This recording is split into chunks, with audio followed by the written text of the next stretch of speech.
Assalamualaikum warahmatullahi wabarakatuh. Selamat siang untuk kita semua. Pada kesempatan hari ini kami kelompok 3 akan membahas tentang kompleks Golgi.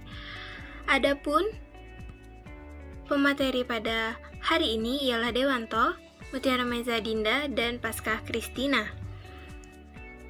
Sub-sub materi yang akan dibahas pada pertemuan kali ini ialah sejarah, struktur penyusun, komponen kimiawi, dan fungsi. Langsung saja untuk pemaparan materi pertama akan dipaparkan oleh saya, yaitu latar belakang. Latar belakang dari terlahirnya Badan Golgi. Badan Golgi pertama kali ditemukan pada akhir abad ke-19 oleh Camillo Golgi, tepatnya pada tahun 1898. Jadi Camillo ini melakukan suatu pengamatan pada jaringan saraf otak, dan ia menemukan suatu objek yang berwarna sangat gelap dan bentuknya seperti anyaman-anyaman. Maka ia namakan objek tersebut dengan nama reticularis interna. Kemudian nama ini diganti menjadi Badan Golgi untuk mengingat jasa-jasa Camillo Golgi sebagai penemu Badan Golgi itu sendiri. Selanjutnya, ini adalah gambar dari ilustrasi yang dibuat oleh Golgi. Pada gambar 1, 2, dan 3 merupakan ilustrasi dari reticularis interna yang kini dikenal sebagai kompleks Golgi. Pada gambar ini teman-teman bisa lihat badan Golgi memiliki jumlah, ukuran, dan bentuk yang berbeda-beda. Selanjutnya ialah penampakan badan Golgi yang dilihat dari mikroskop elektron. Untuk melihat warna-warna pada badan Golgi, ya hanya bisa dilihat oleh mikroskop elektron ya teman-teman. Selanjutnya yang akan saya bahas ialah karakteristik kompleks Golgi. Adapun karakteristik dari kompleks Golgi ialah yang pertama, letak, jumlah, dan ukuran yang berbeda-beda. 2. Seperti kantung pipih yang dilapisi oleh suatu membran. 3. Banyak ditemukan di sel-sel aktif sekresi seperti organ ginjal. Yang keempat, dekat dengan inti sel dan berhubungan erat dengan retikulum endoplasma. Yang kelima, di tengah sel juga dekat dengan sentrosom pada sel hewan. Yang keenam, tampak seperti gelembung-gelembung pada mikroskop elektron. Dan yang ketujuh, menghasilkan sekresi karbohidrat pada tumbuhan seperti nektar, dinding sel, dan lendir. Selanjutnya ialah penampakan dari badan Golgi pada sel hewan, di mana badan Golginya, ya, itu yang dilingkar berwarna kuning. Selanjutnya ini ada komponen dari aparatus Golgi. Jadi ada 3 ya komponen dari aparatus Golgi. Yang pertama ada vesikula, sisterna, dan vakuola atau vesikula secretory. Nah jadi yang pertama ini ada vesikula yang berada di bagian bawah atau bagian yang menerima. Jadi vesikula ini terdapat dari retikulum endoplasma. Jadi retikulum endoplasma ini menghasilkan vesikula yang terdapat gelembung dari retikulum endoplasma. Nah, sedangkan sisterna ini merupakan bangunan dasar atau dia menjadi ciri khas dari badan Golgi tersebut. Nah, sisterna ini adalah lempengan-lempengan pipih yang menjadi ciri dasar dan fundamental organ ini. Dia berada di tengah-tengah. Sedangkan vakuola atau vesikula secretory ini merupakan gelembung dari Golgi yang membawa sekret. Jadi vakuola ini berada di bagian puncak yang terdiri dari banyak gelembung. Nah, cis ini merupakan bagian yang menerima berada di bagian bawah. Itu adalah vesikula, sedangkan trans bagian yang mengirim berada di bagian puncak. Itu adalah vakuola atau vesikula secretory. Nah, ini adalah komponen-komponen dari badan Golgi itu sendiri. Selanjutnya Badan Golgi itu terdiri dari tumpukan sisterna pipi yang terdiri dari 3 bagian. Yang pertama ada kompartemen cis, kedua ada kompartemen medial, dan ketiga ada kompartemen trans. Di mana arti dari kompartemen ini adalah permukaan. Jadi permukaan cis, kompartemen cis itu berada di posisi yang terbawah dengan posisi kantong mulai menggelembung. Nih, bisa kita lihat di gambar, itu ada cis, itulah kompartemen cis yang biasa juga kita sebut dengan vesikula yang tadi saya jelaskan sebelumnya. Selanjutnya itu kompartemen medial. Dia berada di tengah-tengah dan mengalami pertumbuhan dari cis menuju trans. Sedangkan kompartemen trans ini berada di puncak dengan posisi kantong yang besar dan menggelembung. Bisa kita lihat sama-sama, ini adalah struktur dari badan Golgi ya, cis, medial, dan trans. Selanjutnya itu ada kekutupan pada badan Golgi ya. Mengapa ada istilah kekutupan pada badan Golgi? Karena terdapat perbedaan antara cis dan trans pada badan Golgi tersebut. Maka muncullah istilah kekutupan pada badan Golgi. Nah, kekutupan pada badan Golgi ini dibagi menjadi 2, ada kutub atas atau forming phase, di mana forming phase ini merupakan bagian yang akan disekresi, dirakit, dibentuk, dan diproses. Nah, sedangkan kutub bawah itu ada maturating phase, yang merupakan bagian yang mengalami pematangan, dipadatkan, dan dibungkus. Nah, kita bisa lihat sama-sama di sini, di mana kompartemen cis itu terdapat, yaitu berada di bawah ya, di bawah di mana posisi kantongnya itu mulai menggelembung. Nih, saya tunjukkan deh. Nih, ini merupakan cis, kompartemen cis. Ini dia mulai menggelembung. Selanjutnya itu ada kompartemen medial, di mana mengalami pertumbuhan dari cis menuju ke trans. Ini ya, yang tadi juga sudah dijelaskan. Ini adalah kompartemen atau permukaan medial. Selanjutnya itu ada kompartemen trans atau permukaan trans yang berada di bagian puncak, di mana posisi kantongnya sudah besar dan menggelembung. Ya, ini dia kompartemen trans atau permukaan trans. Selanjutnya itu ada komponen kimiawi. Jadi badan Golgi ini memiliki banyak sekali enzim karena berperan penting dalam sekresi, di mana enzim yang paling dominan itu adalah enzim transferasi. Nah, sedangkan sebagai enzim marker itu adalah glikosil transferasi. Glikosil transferasi adalah enzim pembeda dengan organel lainnya.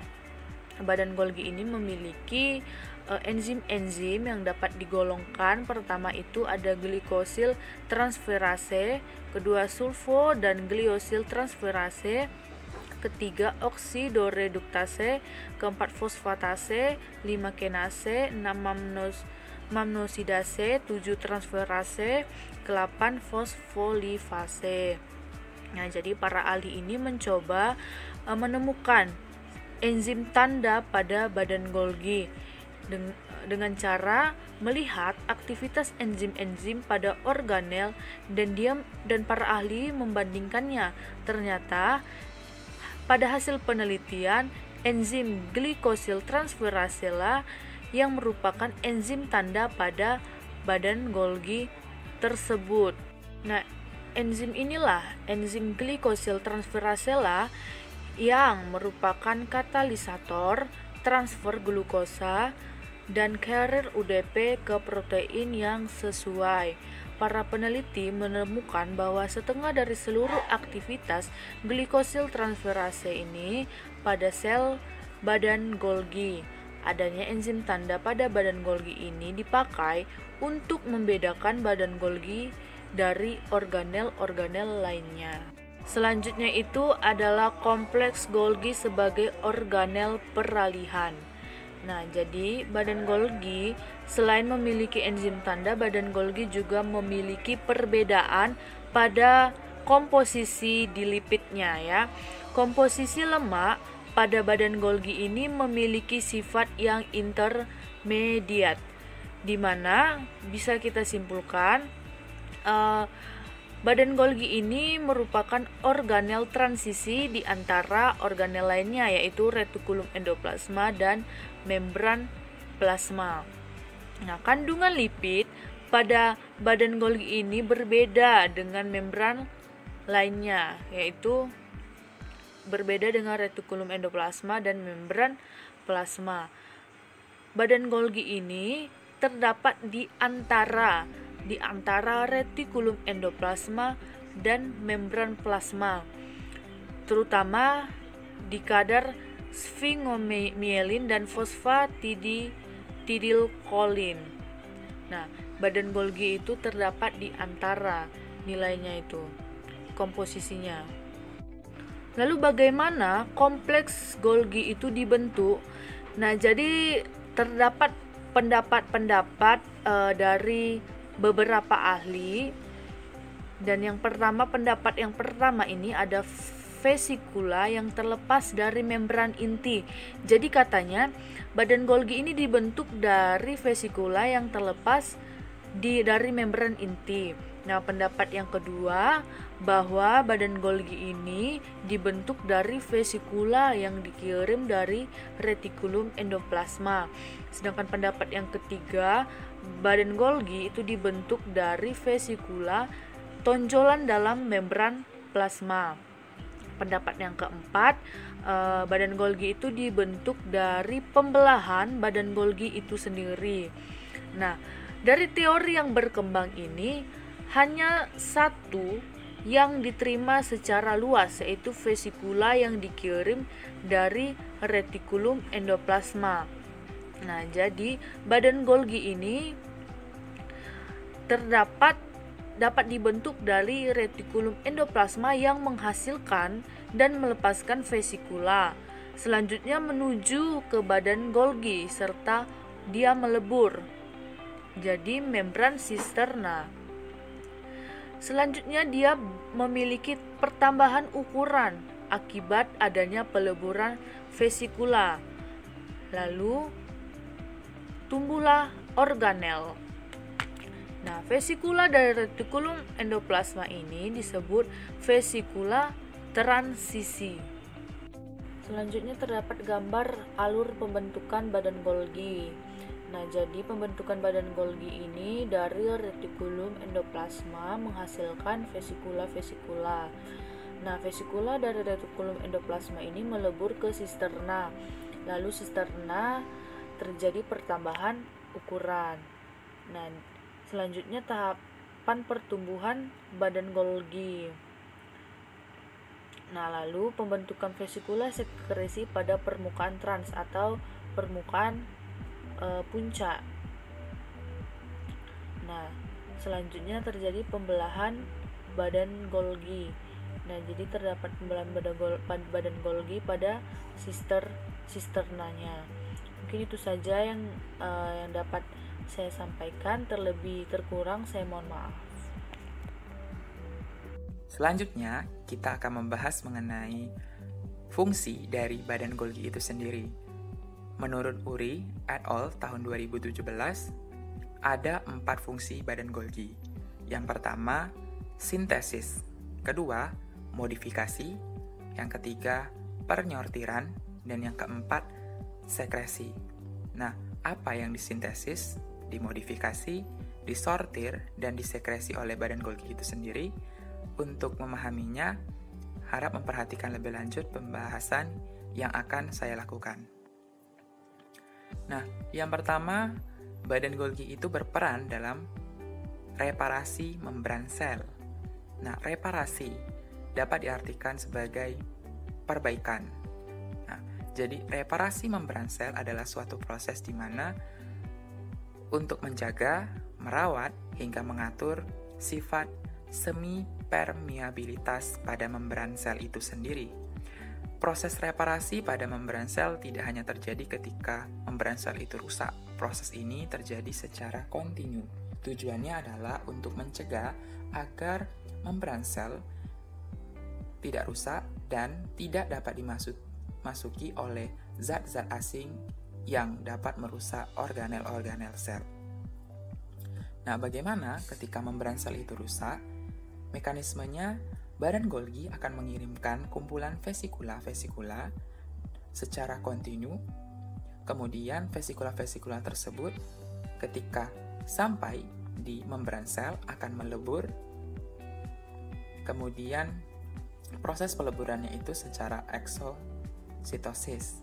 Nah, secara tidak sengaja dapat diketahui bahwa vesikula-vesikula yang diproduksi dari badan Golgi ini mempengaruhi sifat semi-permeabilitas membran sel.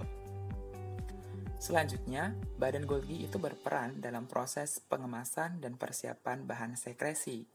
Nah, pada pertemuan sebelumnya kita sudah mempelajari apa itu sistem endomembran, dan badan Golgi merupakan bagian dari sistem endomembran. Dalam sistem endomembran, badan Golgi memiliki peranan penting dalam proses pusat sekresi, di mana proses sekresi itu akan ditujukan ke membran sel, dinding sel kalau pada tumbuhan, lisosom, sitoplasma. Nah, hal-hal seperti inilah yang berkaitan dengan transportasi sel dan penampungan sementara.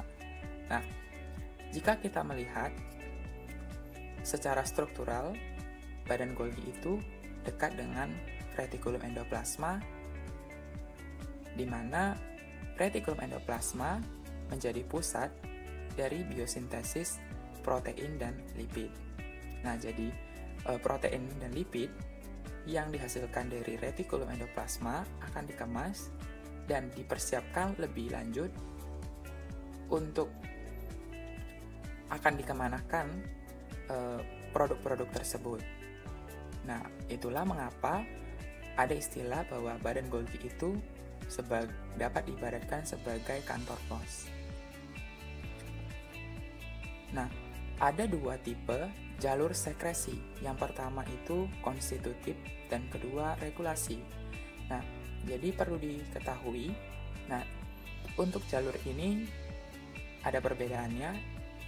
Pada jalur konstitutif, badan Golgi itu akan secara langsung, artinya tidak butuh rangsangan berupa enzim ataupun sinyal. Jadi jalur sekresi ini terjadi secara langsung dan sifatnya kontinu. Nah, contohnya pada proses perbaikan membran sel dan organel bermembran. Sedangkan untuk jalur regulasi itu membutuhkan rangsangan dari sinyal ataupun senyawa-senyawa kimia. Nah, adanya sinyal yang dilepaskan, maka badan Golgi akan melepaskan atau meneruskan apa saja yang diperlukan. Nah, dalam bentuk senyawa-senyawa tersebut dibungkus dalam vesikula. Nah, jadi saya ulangi lagi bahwa jalur sekresi itu ada dua. Yang pertama konstitutif dan yang kedua regulasi. Nah, pada jalur sekresi konstitutif ini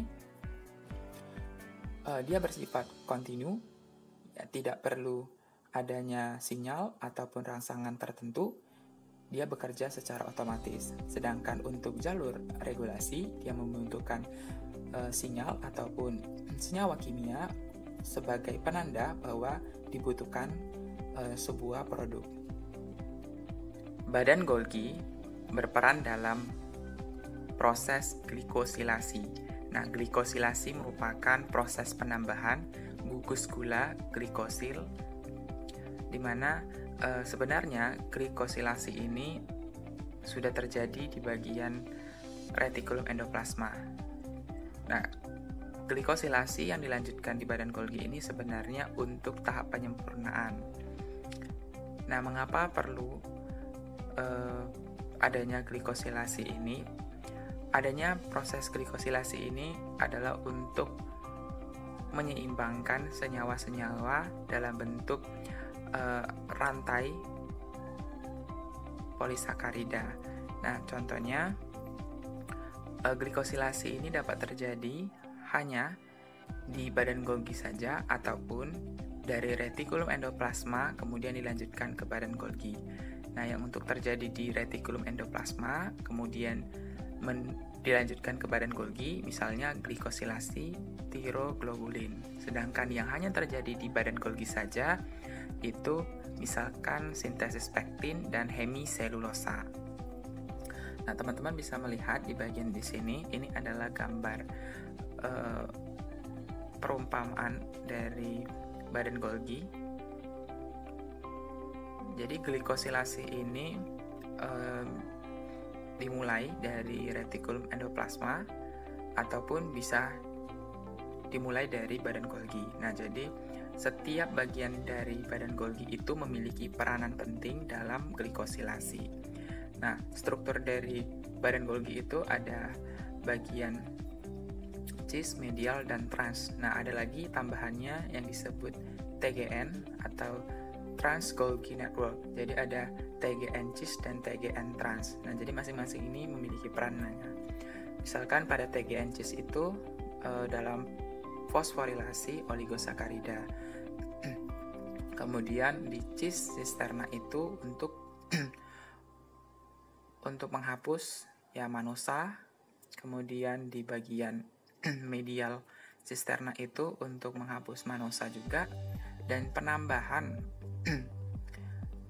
GL-CNAC ini yaitu nitrogen asetil glukosamin. Nah, kemudian di bagian transisterna itu penambahan galaktosa GAL dan penambahan NANA atau nitrogen asetil neuraminik acid atau disebut asam sialik. Kemudian di bagian TGN trans atau Trans Golgi Network ini tempat sulfasi tirosin dan karbohidrat. Jadi keseluruhan dari TGN cis hingga TGN network itu merupakan bagian dari proses modifikasi yang terjadi di dalam badan Golgi. Selanjutnya kita ke proses glikosilasi yang kompleks. Nah, proses glikosilasi yang kompleks itu seperti yang tadi teman-teman lihat, itu ada setiap bagiannya memiliki peranan masing-masing, ada penambahan dan penghapusan. Tujuan dari penambahan dan penghapusan beberapa jenis gula sebenarnya untuk menyeimbangkan rantai dari polisakarida tersebut. Selanjutnya, badan Golgi berperan dalam proses fosforilasi. Nah, fosforilasi itu adalah penambahan gugus fosfat. Nah, fosforilasi atau penambahan gugus fosfat ini dinilai dapat meningkatkan kerja atau enzimatik, di mana fosforilasi itu sudah terjadi pada tahap ketika sebelum masuk ke sisterna. Jadi dari glikoprotein yang kita umpamakan glikoprotein dari retikulum endoplasma, sebelum ia masuk ke bagian sisterna itu akan mengalami fosforilasi di bagian cis, di mana akan ditambahkan gugus fosfat pada akhir cincin rantai oligosakarida. Nah, ilustrasinya seperti ini. Jadi ini adalah bagian glikoprotein yang berasal dari retikulum endoplasma. Kemudian akan ditambahkan gugus fosfat, sehingga akan berubah nantinya strukturnya. Badan Golgi berperan dalam pembentukan lisosom. Nah, jadi lisosom itu merupakan salah satu organel khusus pada sel hewan, di mana lisosom ini berisikan enzim-enzim hidrolitik. Nah, enzim hidrolitik ini diproduksi oleh ribosom yang berada di retikulum endoplasma. Nah, jadi dalam prosesnya nanti itu ada dikenal sebagai lisosom primer dan juga lisosom sekunder. Nah, kalau lisosom primer itu dia hanya terbentuk di retikulum endoplasma saja, sedangkan lisosom sekunder itu pembentukannya setelah dari retikulum endoplasma dilanjutkan ke badan Golgi, sehingga nanti ada lisosom primer dan lisosom sekunder. Nah, itu juga berkaitan dengan fungsinya nanti, di mana lisosom primer itu dia lebih berkaitan dengan proses pencernaan yang ada di dalam sel itu sendiri, berkaitan dengan pengaktifan enzim-enzim yang belum diaktif. Sedangkan untuk lisosom sekunder ini bersifat seperti proses pencernaan sel itu sendiri. Kemudian ketika ada terjadinya zat-zat asing yang masuk, nah ini akan menggunakan lisosom sekunder. Nah, setelah melewati dari retikulum endoplasma saja ataupun dilanjutkan ke badan Golgi, selanjutnya enzim-enzim hidrolitik ini akan dilindungi menggunakan membran. Nah, membran itu sebenarnya sudah didapatkan di retikulum endoplasma, sehingga enzim-enzim hidrolitik itu sudah dibungkus dalam bentuk vesikula. Nah, fungsinya agar enzim tersebut tidak mengurai seluruh komponen-komponen yang ada di sel itu sendiri, karena dapat menghancurkan sel itu sendiri. Nah, setelah selesai dan siap, maka lisosom itu akan dilepaskan ke sitoplasma. Nah, jadi pembentukan lisosom itu ada dua jenis. Pembentukannya terjadi di retikulum endoplasma saja, atau yang kedua, setelah dari retikulum endoplasma dilanjutkan ke badan Golgi dengan penambahan enzim manosa 6-fosfat atau M6P yang berikatan dengan oligosakarida terikat nitrogen. Nah, peranannya ini sebagai molekul penanda. Jadi kalau misalkan nanti ada zat-zat asing yang akan masuk ke dalam sel itu sendiri, itulah yang menjadi penanda bahwa lisosom akan dikerahkan menuju daerah masuknya zat asing tersebut. Selanjutnya, lisosom berperan dalam proses pembentukan bahan baku dinding sel. Nah, seperti yang kita ketahui bahwa tumbuhan itu memiliki dinding sel. Nah, dinding sel tumbuhan itu ada dari selulosa, hemiselulosa, dan berbagai jenis polisakarida yang lainnya. Dan untuk jamur misalkan dari kitin ya. Nah, prosesnya itu bagaimana sih? Nah, jadi ketika pada proses pembelahan sel pada tahap sitokinesis itu terjadi saat dimana sel akan membagi cairan atau matriks sel itu sendiri. Nah, pada saat itu badan Golgi itu dia akan sebagai pusat dari penyediaan makromolekul karbohidrat, dia akan memproduksikan jenis polisakarida seperti hemiselulosa, selulosa, pektin, ataupun kitin misalnya pada jamur, sehingga nanti akan terbentuknya sekat pada mikrotubulus kutub. Jadi ketika misalkan pada sel tumbuhan itu terjadi pembagian matriks. Nah, ketika pembagian matriks itu sudah cukup, maka badan Golgi itu akan